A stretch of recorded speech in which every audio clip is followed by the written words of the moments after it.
So I pretty much knew that we were in for some shit last night watching the Golden Globes when I saw Questlove didn't give a damn to take the hair comb out his head. Like he had to pick adjacent left. He was like, "Girl, I am not changing this uniform for none of y'all. Like if y'all could come out here looking like lumberjacks and have these little half mini, bobbed baby buns."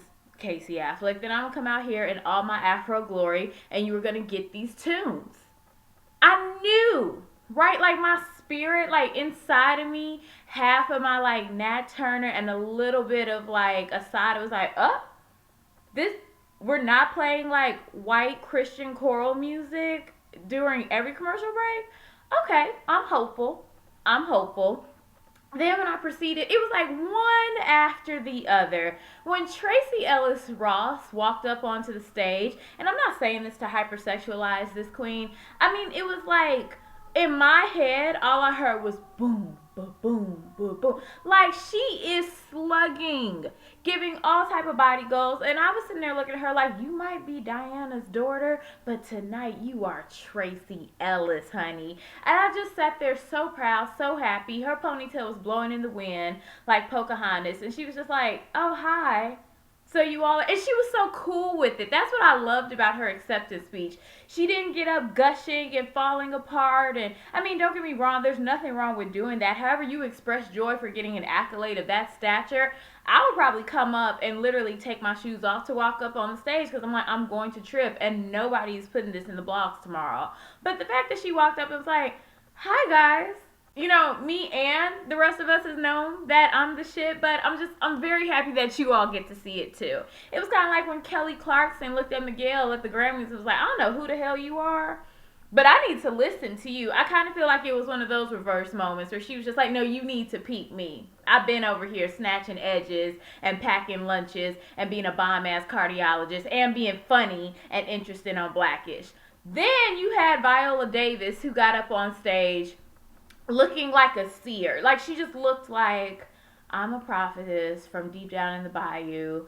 I spun these garments myself with the hopes and dreams of lesser actresses who forsake their talent and turn around and become reality TV stars. And I am here to tell you all a tale. The fact that she spoke on her father is the inspiration, which for me meant something. Little known fact, my daddy is 81 years old. Another YouTube video, not for tonight. But for me, my dad is the father in Fences, like a lot of older generation African Americans. So to see that, it definitely had a tear moment. And we're going to get to the epitome of Viola's greatness towards the later of this video. This is at the point where commercial comes back, and then I see, like, I'm hearing like an urban bass, like a little bit of rhythm, synthesizer, and I'm just like, okay, Questlove, you out here just not giving a damn. Like, I feel like he was texting John Legend the whole time. It's like, what you want me to play for him next? What you want me to bother him? I feel like the people who were in charge, the producers, going like, okay, keep it cute, girl, but we're not trying to go there. And he was definitely going there. But when the cast of Atlanta won, mind you, Veep. Veep was in the running. Now, don't get me wrong. I've seen a couple of episodes of Veep, and Julie Marie-Dreyfus is hilarious. I kind of was over her winning everything because I was like, look, if y'all turn her into, like, this generation's Jennifer Aniston, where she winning all the damn things because y'all just can't let friends go, I'm going to smack the first person I see tomorrow. Infant, child, Pikachu, whatever. So when I was like, Veep, it's going to Veep. When I heard the for Atlanta, I was like, you've got to be kidding me. Like when the whole cast got up there and all of their, crushed velvet velour greatness, and then Donald Glover walked up looking like the Mac son and was just like, thank you. Now, let's keep it real. I think Donald Glover, aka Childish Gambino, was a combination of being high as well as socially awkward, which is what he is all the time. I'm not new to this. I've been on him since Community, and I've also loved him since freaking Geeks. Like, his music's been phenomenal. His acting skills are phenomenal. He is a mutant, and I'm here for it. But when he got up there and just kept it real and just like, thank you, everyone. Didn't think we were going to win. Didn't think anyone was going to like the show. Black Justin Bieber. That's all I have to say. If you don't understand what I mean, please go back, watch the episode. You'll get it, and it'll just make your soul feel that much greater. But to end it by being like, oh, also, shout out to Migos, not because they were on the show, like not because they actually did something, which was be drug connects and shoot somebody in the woods, but not even because they had an acting role, but because I love their song. And then he went on to further explain it when he was in the press room. It was like, I mean, I feel they're the Black Beatles of our generation and they don't get the credit that they should deserve. And then to top it off was just like, and they're the best song to have sex to. Donald Glover makes me happy because I see him because I was a nerd. Like, I was a kid that was teased. I was called an Oreo. Why do you talk? Basically, why do I enunciate and use correct English? And I felt at times alone. So to see him surviving, and now me being from the hood, I don't talk like a hood girl. I don't look like the typical around the way girl, but I definitely am down for my people and my culture. And now to turn around, hood boys love me. Everyone likes me and thinks I'm funny. It's just I connect with him because it's like to go from being teased and like, oh man, he's a faggot because he's rapping, weird. He ain't talking about guns and gats and bitches. I don't know what he's on. I get him because it's like, but I found my space and I'm happy to be in it, and I'm happy that people are finally letting me be me and celebrating with me. There was that. Then when I saw, first off, Marshala Ali, you might have lost, sir, but the suit won. Thank you for thanking me for thanking you. I don't even think that made sense, but I don't have to be coherent when I'm talking about him because he is all type of African husband goals for me. Continuing on, when Viola, after, she already had said her little bomb ass speech thanking her daddy, discussing generational curses, she then comes back on. Shout out to a Black woman introducing Meryl, and I'm pretty sure Meryl obviously had a choice. It was like, if you can choose anybody, everybody's gonna claim to be your best friend, to say that they shared a caramel macchiato with you on set in 1985 when you were doing your first movie. Who do you want? So the fact that I know she has something to do with this, I'm like, Meryl, I just love her. I love her.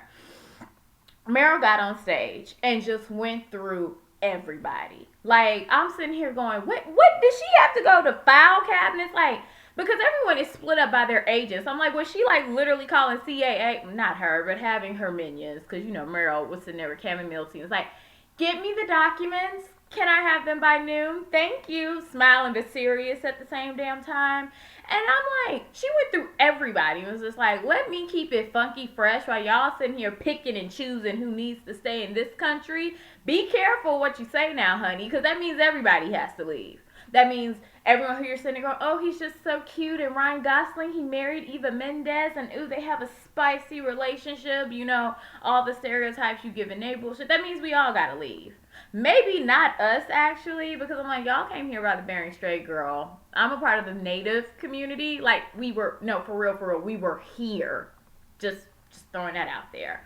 But I loved her for that. I loved how she called out Trump. Tomorrow, not even giving what I'm talking about tomorrow away. But let me just say this. Donald Trump, not my president. I'm not working with him. I'm not collaborating with him. I'm not turning to one of these people like, well, guys, we just need to make good of a bad situation. Yeah, that kind of happened multiple times in history. And name one other significant thing that the German-Austrian ethnicity is known for outside of the Holocaust, Hitler, and World War II. Don't worry, I will give you all the time that you need. And if you say beer and brats in comparison to what they are remembered for allowing to happen, I will smack you in your face. So for her to call that out and say, favorite, when you normalize evil, when you start to make statements like, oh, I guess it's not that bad, or oh, he's helping. But this man is literally tweeting us to the next World War. Every click is getting us a half pence closer to us getting our heads blown off. It's too much. And I'm not going to be here for it. And I'm happy that Meryl was like, I might be white, but don't think that I'm sitting here in my, palatial mansion, just sprawled back, with a martini swinging in one hand going, ha, ha, ha, ha. I've done it again. No.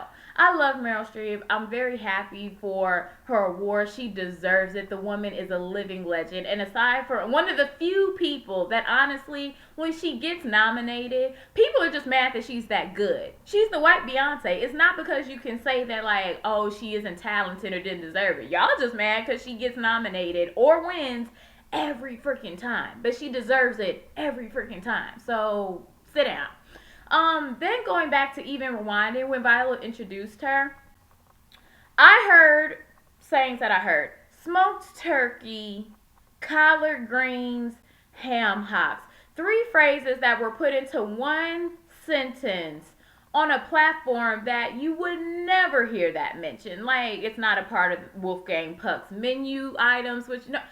Side note, doesn't that always drive you crazy? How I'm like, this bomb ass, world renowned 6-star restaurant chef, and nobody eats his food if you are an actual actor. You can tell whose table has talent and whose table has like behind the scene personnel who are also, wealthy and prestigious by what is being eaten at the table. Next award show, swear, Oscars, look at it. You'll see who the famous people are in terms of, oh no, girl, I'm an actress. We have to do a step and repeat after this. Just spritz some water on my tongue. That's all I need. You can tell. But for her, getting back to Viola, for her to even mention all those three things unapologetically, still found a way to make it cohesive and still let Meryl win. It was like, but they're not good if you don't put ham hocks. Like, those are little nuances that you don't get by being the person that says, I have a black friend. Yeah, girl, being in the elevator with your coworker or sharing a cubicle for the past 5 years does not count. So the fact that Viola was able to tie that into how, no, she understands us and our culture. All hail Mama Meryl. Shout out to Dame Viola, because I'm like, y'all all are to me in the same class.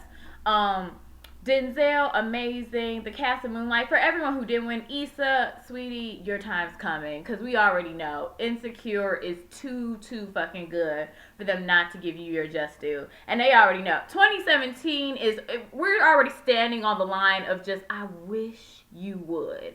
Like, I'll set something off if you don't get an award for season 2, 3, 4. Because we already know. We're pushing this to another season.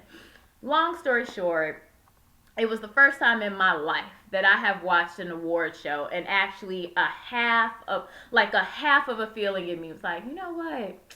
Damn, I kind of wish I was there. That actually looks like a cool ass party to be at. And it wasn't a black thing. I was happy for Dev Patel, who, was in Lion. Like, I need more representation, more. Just because the actress from Jane the Virgin was there, y'all kept panning to her, or Sofia Vergara are your go-tos. We need more representation. And this just shows how lit of a ceremony that can happen when all of us come together and just make it a cool ass party. Now, it might take a while for everyone else to catch up, but just know that when it happens, it'll be the best event that you've ever thrown. Also, quickly gonna jump to Jenna Bush. I already have made it very public that I can't stand Al Roker in these settings because he never knows like what's going on. He literally stood there on the red carpet yesterday and to Mel Gibson was like, when you've directed,